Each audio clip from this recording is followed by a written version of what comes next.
If you're an inventor, whatever you're attempting to invent, it's because something bugs you. There's some problem. There's something that you see that you want to create a remedy for. And so, in many ways, you're driven by dissatisfaction. You're driven by that over there or what you're experiencing that you want to change. And in order to change it, you create a tool to manipulate the human being, either physically or mentally or emotionally or spiritually in some way, such that something different occurs. And so when you're talking about human communication and creating tools to help people communicate better, you're entering a realm that is very mysterious, because human beings are very mysterious, and how they think and how they communicate and why they communicate that way and why they think that way is mysterious. Psychologists and counselors and teachers and coaches and different people may have different theories, but deep down, most of us have no idea why someone thinks the way they do. You may think it's their parents, you may think it's their environment, you may think it's their religion, you may think it's their friends, their peer pressure, the culture. All these different factors affect us all. But there's one assumption that that person or individual is actually thinking, and that we actually know what thinking means. And what if what we think is fit thinking is not really thinking? It is a set of patterns that just get fired every time there's a certain trigger or stimulus in the environment. So if you go, "How are you doing today?"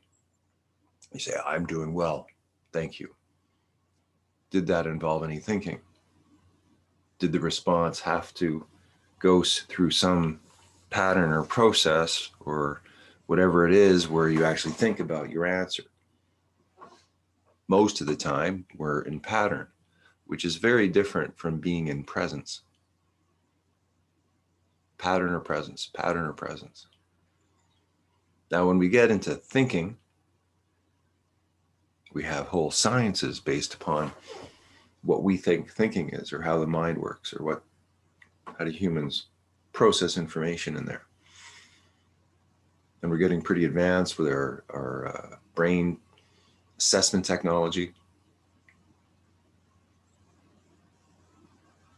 But I want to put forward here, since I've been working on a thinking system, that the way the mind sees is based upon the conceptual frameworks in the mind that are pretty much unconscious.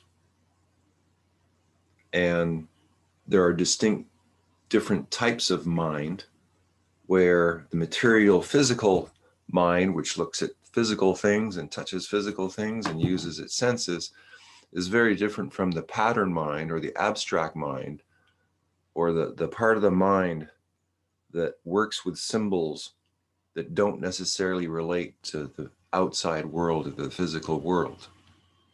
And so these are two at least distinct different types of mind or thinking, and that the pattern mind, the abstract mind, actually organizes all the other things in your life, and it organizes it in patterns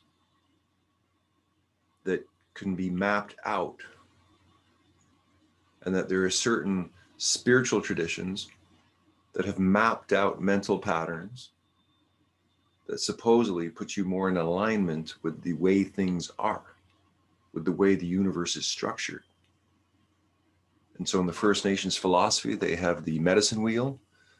In the Jewish philosophy, they have the Kabbalah.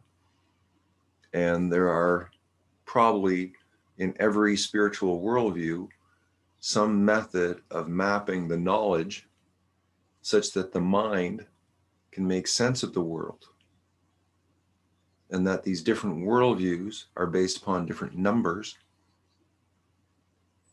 You either organize things in eights, or you organize things in tens, or you organize things in sixes. And then it's like a fractal where as you go into each concept, you get another map. And then you go into each concept and you get another map. And so it's a different way of organizing information where you're using a geometric structure at the top and you're going into parts of the geometric structure, and you're either seeing the same map above or maybe a different map, depending upon how the thinking system is structured. And so when I was doing my research, I was going through a lot of business books and a lot of spiritual books, and I was always looking at conceptual maps. I think Ken Wilber did the same thing when he was coming up with his integral theory and the 4-quadrant theory. I think everyone at some point, who's doing research is interested in conceptual maps and how they tie together and what they tie together, whether it's in biology or physics or in history or sociology or psychology or any of the sciences.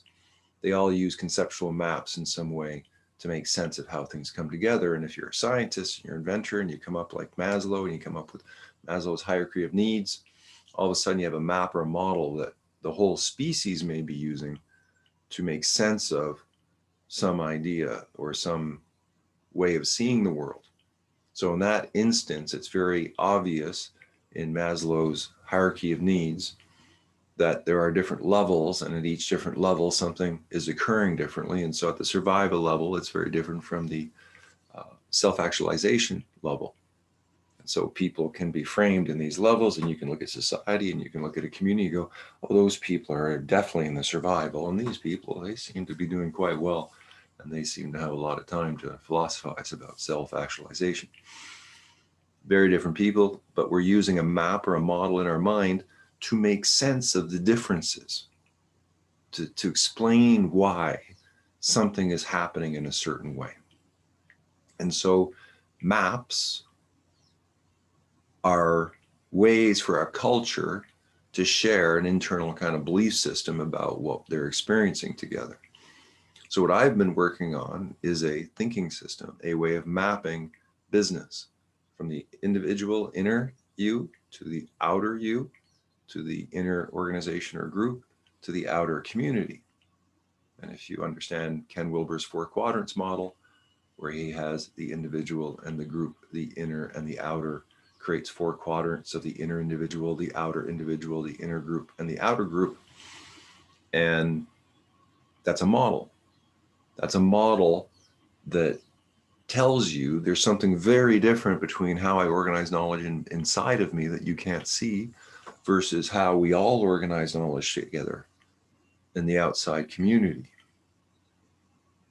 And so it's a map that if we both have that map, we can both understand what we're talking about a bit. That's the same thing in physical maps. If I have a map of Calgary and you have a map of Edmonton, and we're trying to find the shared location, it's not going to go so well, right? That's pretty obvious.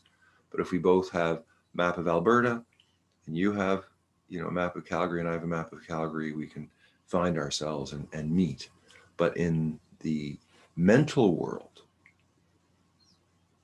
it's very different because there's a lot of different conceptual maps. There's a lot of different ways of organizing the mind. There's a lot of different spiritual worldviews. And all of these maps are different languaging, perhaps on the same thing, but coming up with different divisions and different boundaries on how you speak about it and what you see as a result of that. And so what I've been working on is a mapping system that can integrate any other map into it. It's a way of the mother of all mapping system. It's the way of putting maps together in such a way that you make sense about where the maps fit with one another. And so I get very excited about seeing maps and seeing how to integrate them and where are the connection points and where are the missing pieces, because a new map can bring you a whole new level of awareness around something which you've never thought about before, fits in with the rest of your maps, but it was just a missing piece. And so when you get that piece, it's like, oh my God, how could I have been so blind? Or, why did this not be brought in? But it's like there's a lot of maps. There's a lot of complexity in this world. It's pretty difficult to map everything together and have it all fit together.